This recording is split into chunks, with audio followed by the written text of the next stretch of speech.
why does the front of the knee hurt when you go downstairs? And why does the knee kind of give out or feel like you just don't trust it to put your weight on it? That explained, and how to fix it coming up next.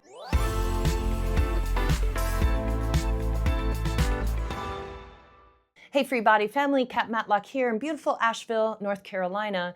And I'm working with a client online through a telehealth thing who is having some trouble with his knee. And he was worried that he was gonna need surgery. He's worried that he wasn't gonna be able to continue playing ball and running. And so we're coming up with a plan, and I just wanted to help you understand this pattern because he's having a lot of knee pain, and it's hard for him to go downstairs or go down hills, and it feels like the knee can't hold his weight. Well, it's actually a pretty simple fix, and I want to explain this to y'all because I'm guessing a bunch of you are having this problem also with this front of the knee pain and knee buckling, which can also actually feel like front of the thigh pain. Maybe when you lay down at night and you kind of straighten your leg out, you might be like, oh, that actually hurts. It feels like my quads hurt. And you might be actually rolling your quads and it's not fixing it. So I'm gonna help you understand why that's not working also. The thing is, the rectus femoris is one of the quadriceps muscles. It directly causes that front of the knee pain and knee buckling, especially when you're going down the stairs or down the hill, and it will make you not trust that. If you're going down the stairs, you might, if it's happening in the right knee, you might kind of step down with the left and then bring the right to meet it, and step down with the left and bring the right to meet it. Anybody relating to this way of doing things? Right? Because you just don't trust that leg. You don't want to fall down the stairs, of course. And what I see a lot of times with people with knee pain is that they tend to think, oh no, it's in my knee. I must need like surgery, or I might need a knee replacement, or I might be losing cartilage there. I'm gonna either ignore it for a while and try to avoid that surgery, or I'm just gonna go down that road with orthopedic surgeons and whatever, and then sometimes it doesn't even fix the pain because it actually wasn't a knee structural issue. Sure, you might have some loss of cartilage in there, sure, but we all do as we get older, and it doesn't mean that that's actually causing your pain. Where this pain is coming from, most of the time, if you have this conglomeration of symptoms, which is front of the knee pain, kneecap pain, giving out of the knee underneath your weight, maybe aching at the front of the thigh when you lay down, all of that is coming from rectus femoris. So this rectus femoris, also being a quadricep and a hip flexor, is really prone to a lot of issues because it does those two very important jobs: straightening the knee like all the quadriceps do, and then also drawing the knee toward the chest, which is what the hip flexors do.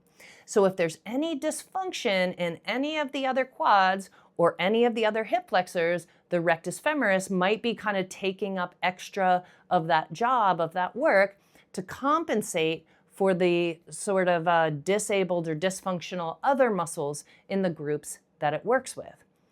So it's going to be beneficial for you to treat all the hip flexors and treat all the quads. Great, okay. That is still not going to do it. It's still not going to fix it to just treat the hip flexors and treat the quads. Why? When a muscle is crying out in pain, it's the end of the tensional line, not the beginning. No muscle works in a vacuum. The muscle that's crying out in pain is almost always the end of the tensional line, not the beginning. You have to treat the opposite muscle groups. The opposite muscle groups to the rectus femoris are the knee flexors and the hip extensors. Turns out the hamstrings are both of those things. The hamstrings bend the knee, the quadriceps straighten the knee. The hip extensors bring the thigh back behind you.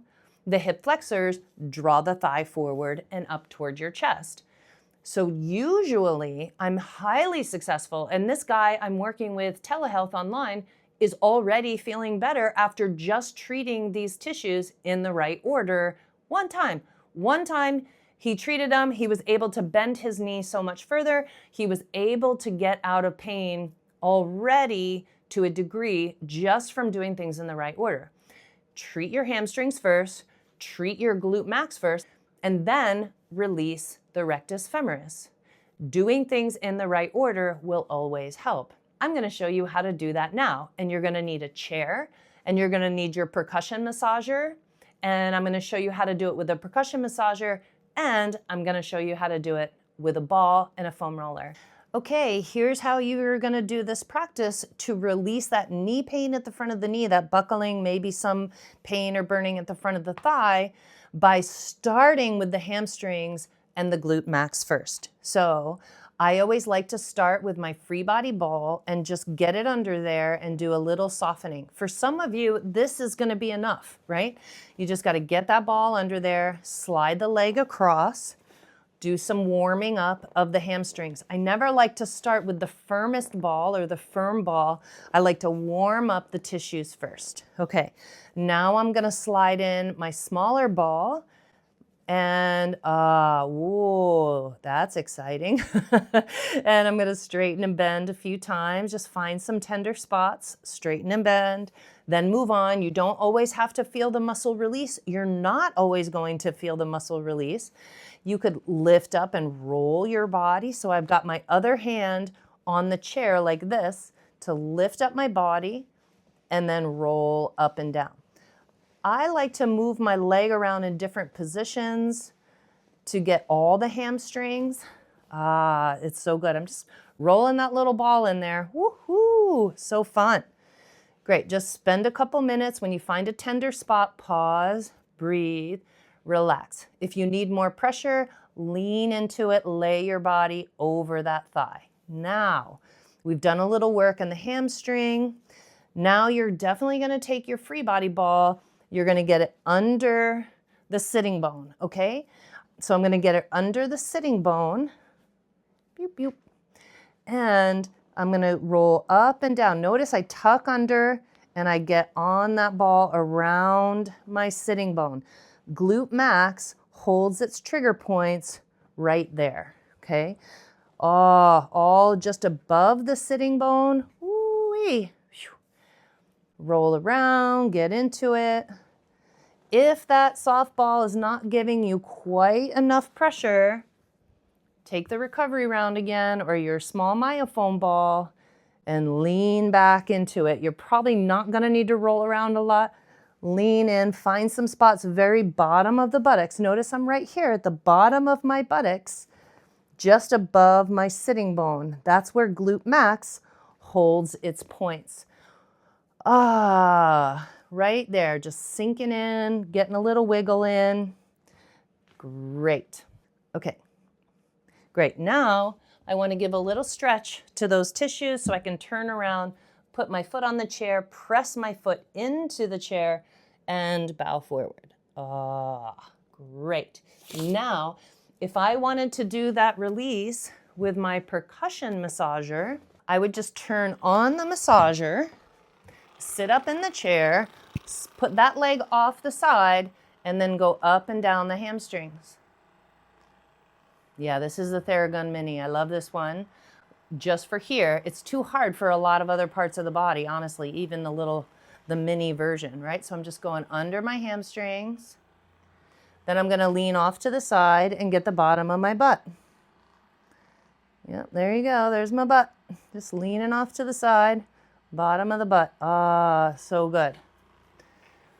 You can support your leg on like an ottoman or something like that so that you can get in the back of the thighs.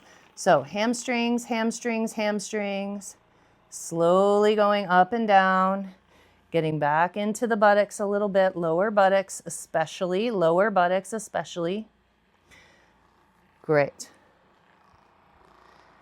And then now, right here is where that rectus femoris point lives. Just right here. So here's where I am. I'm toward the top, and I'm exploring the very top of the thigh.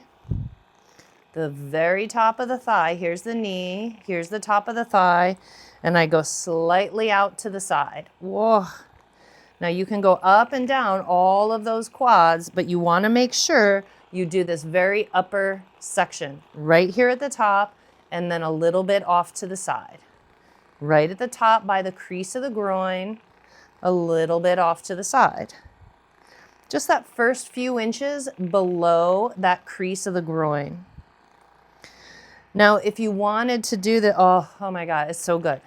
Then when you're done, that's it, you're done. Now straighten and bend the leg a few times, swing that around, do a little quad stretch. You could set the leg on the chair and sit back, and that will stretch the quads. Or you can face the chair, grab the foot behind you, push the foot into the hand, and pull that in.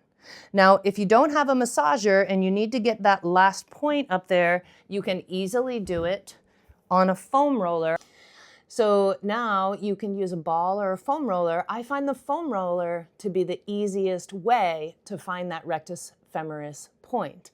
So I'm gonna lay my nice foam roller down, and I'm gonna lay perpendicular to that foam roller. I'm gonna put it right underneath the top of that thigh.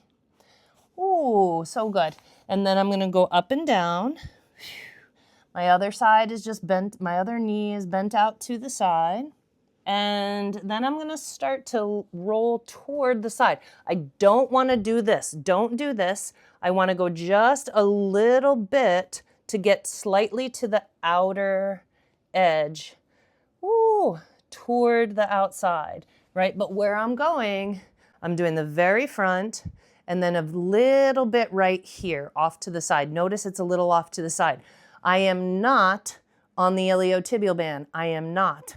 I'm right at the top and then slightly to the outside. Trust me on this one, you'll feel it.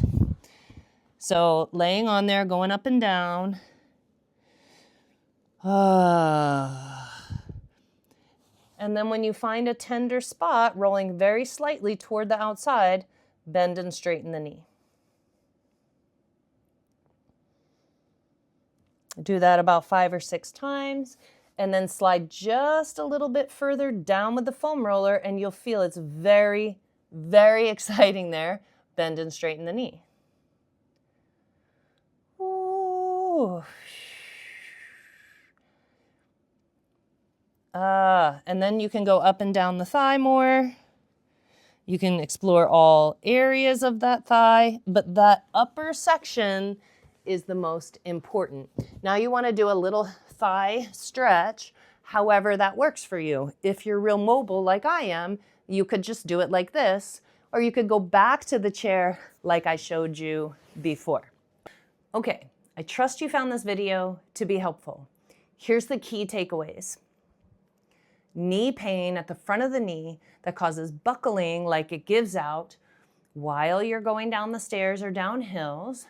That makes you not trust putting your weight on your knee. It might also hurt going upstairs, but it's more prominent going down. 100% is coming from your rectus femoris muscle, which is a quad and also a hip flexor. No muscle works in a vacuum. You must release the opposing muscle groups first to be able to effectively treat the rectus femoris. The opposing muscle groups, hamstrings and glute max. You can get on the balls like I showed you. You can use your percussion massager like I showed you. Once you release them, then the rectus femoris goes, oh, okay, now I can shift.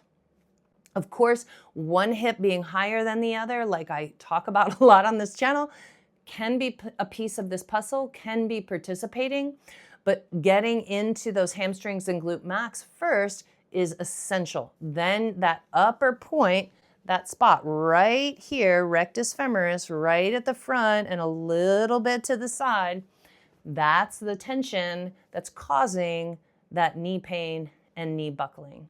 Thanks so much for watching. If you got something new out of this, please like, subscribe, put a comment below. Send this to somebody with knee pain who's going, I think I need knee surgery.